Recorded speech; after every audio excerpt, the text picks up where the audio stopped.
Hey guys, welcome back to the channel. Today we're going to be reviewing Wonderman on Disney+. Wonderman is such a refreshing installment for the Marvel Cinematic Universe.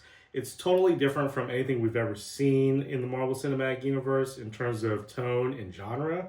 It really isn't quite a superhero show as far as the basic formula and what's typically expected out of a superhero show. It feels more like a buddy-buddy film as well as a dramatic character study of a struggling actor. With only 8 episodes, 30 minutes each, totaling about 3 hours and 45 minutes, it's actually a really easy binge watch. The cast is relatively small and simple, as is the plot, which is part of the way that it works well because it hyper focuses on the actual characters and their relationship and what their struggles are and what they're going through together. The writing is actually really excellent when you have a show that covers a topic of what actors go through, how hard it is to be successful in the industry. I feel like because the people behind the camera understand that world really well, because that's the world they live in, we really get a nice unveiling behind the curtain of how all that works. Plot is centered around Simon Williams, who's a struggling actor, can't seem to catch a break. But he meets Trevor Slattery, played by Ben Kingsley, which we've seen him in the Iron Man 3 movie. We also saw him recently in Shang-Chi. Really great, really funny in that movie, so happy to see him back. This show really shines because you have Yahya Abdul-Mateen II playing Simon Williams. I know him from other projects, such as Watchmen on HBO.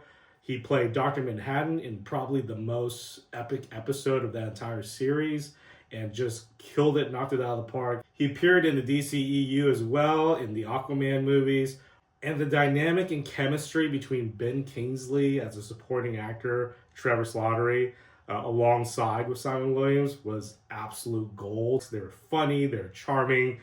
They seemed to relate to each other really well. It felt like a genuine friendship. Part of the show also includes Agent Cleary from the Department of Damage Control coming back to investigate Simon Williams as a person of interest. And it's really cool to see him come back as well. There's not really an origin story that's fleshed out in this show. It's really more flashbacks, and you get bits and pieces of his childhood and how he dealt with having the superpowers. But generally speaking, it didn't really show how he came to develop the powers. So you also get a glimpse into his family life, and you see how his upbringing shaped who he had become and why he is the way he is. And through that process, you also get to see a little bit of his Haitian culture, which is pretty nice. We've seen other projects such as Ms. Marvel and Shang-Chi also introduce other cultures, which I always find pretty refreshing.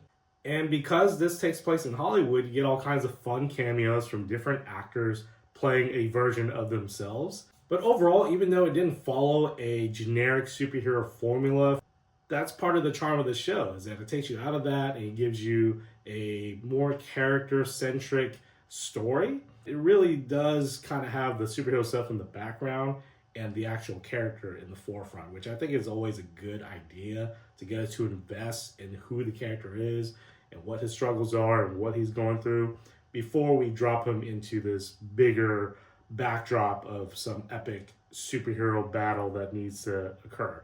I assume we're going to see him again in Avengers Doomsday, perhaps, or another project sometime following that movie. So I'm going to be talking about more specific things that happen in the show, including plot lines. So if you're concerned with spoilers, now would be the time to exit out of the video and come back later after you've had a chance to watch the show. So we meet Simon Williams, who's a struggling actor. He meets Trevor Slattery, who is a successful, well-known actor, and they develop a friendship. But then we later learn that Trevor's actually working for the Department of Damage Control, and under Agent Cleary, he's kind of forced to investigate and gather intelligence on Simon Williams as a person of interest that has superpowers. And throughout that process, they obviously develop some sort of relationship and actual friendship. Simon is in trouble and he's about to get captured by the department. That's when Trevor realizes, well, I actually do care about Simon, so I'm going to sacrifice myself, put on this act as the Mandarin, and basically take the fall, allowing Simon to carry on, allowing the movie to carry on and be successful, and allowing Simon to finally catch his break and become a huge success and superstar in Hollywood. Of course, they come across all kinds of silly little encounters that really play well into the comedic humor, which is one of the strongest aspects of the show as well. It's actually really funny, the dynamics and the way it's written and all the silly predicaments that they find themselves in. There is one episode in particular that stands out. It's the Doorman episode, where they completely take us off the original timeline or the current timeline. And it's essentially a flashback. It's done in a very stylized fashion in black and white. We get introduced to this Doorman character. I thought it was basically setting up like a super villain for him to face off with, because he was kind of the opposite of Simon Williams, in the sense that he was just a bouncer. He wasn't interested in being a Hollywood actor. Then he eventually stumbled into that and then used his superpowers for his movies, and that's how he became famous. Whereas Simon, when we meet him, he's struggling. He really does want to be a big, successful Hollywood star, but he just can't quite get there. So we've seen that a lot when you have a superhero and a supervillain.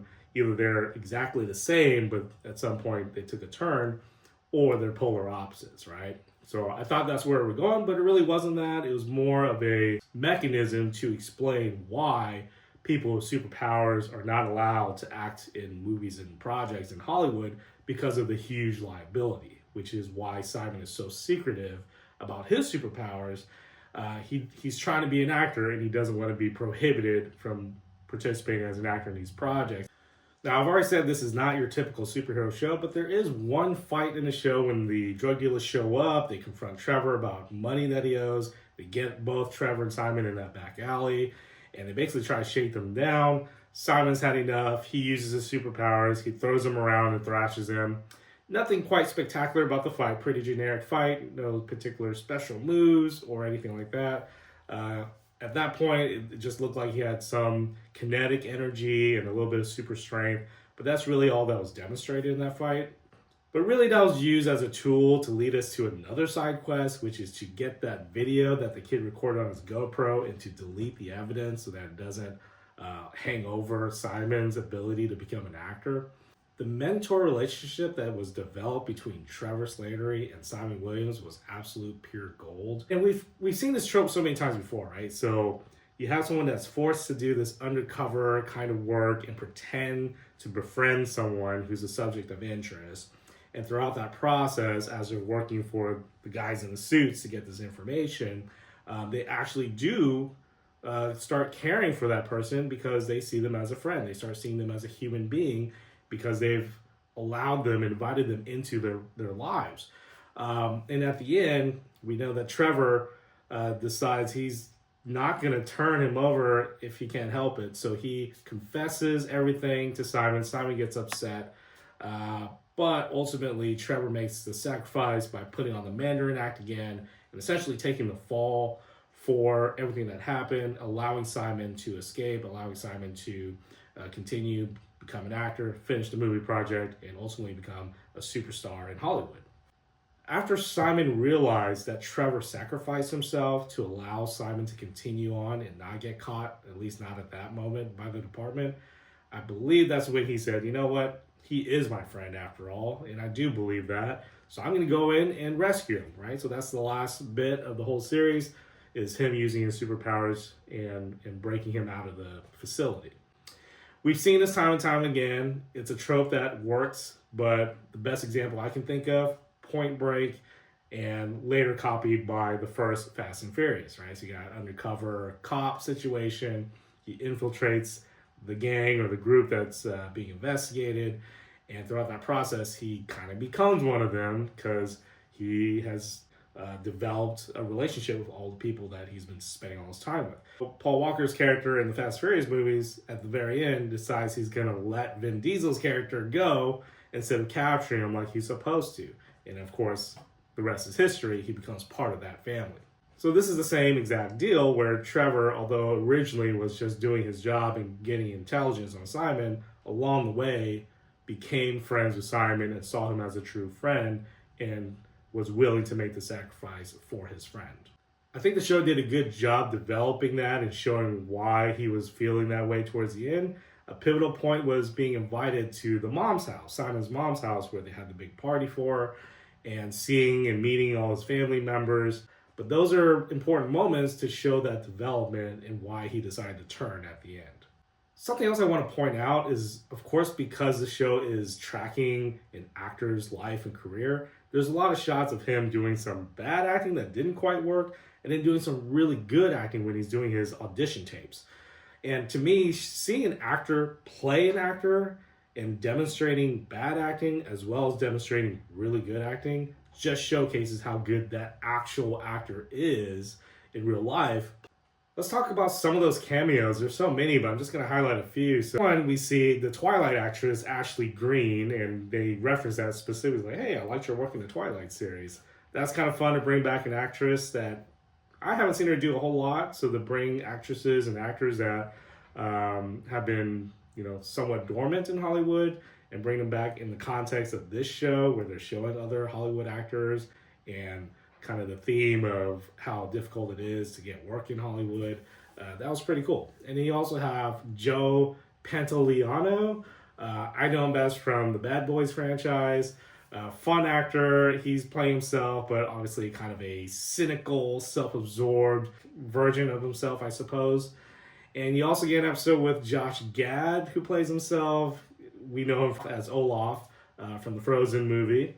And he was extremely funny, also playing a self-absorbed version of himself, kind of making fun of Hollywood actors. And he's in the Dorman episode and eventually gets swallowed up by Dorman. That's the whole tragedy that caused Hollywood's concern about not hiring actors that actually have superpowers because of their liability issues. My favorite cameo was AJ Raphael.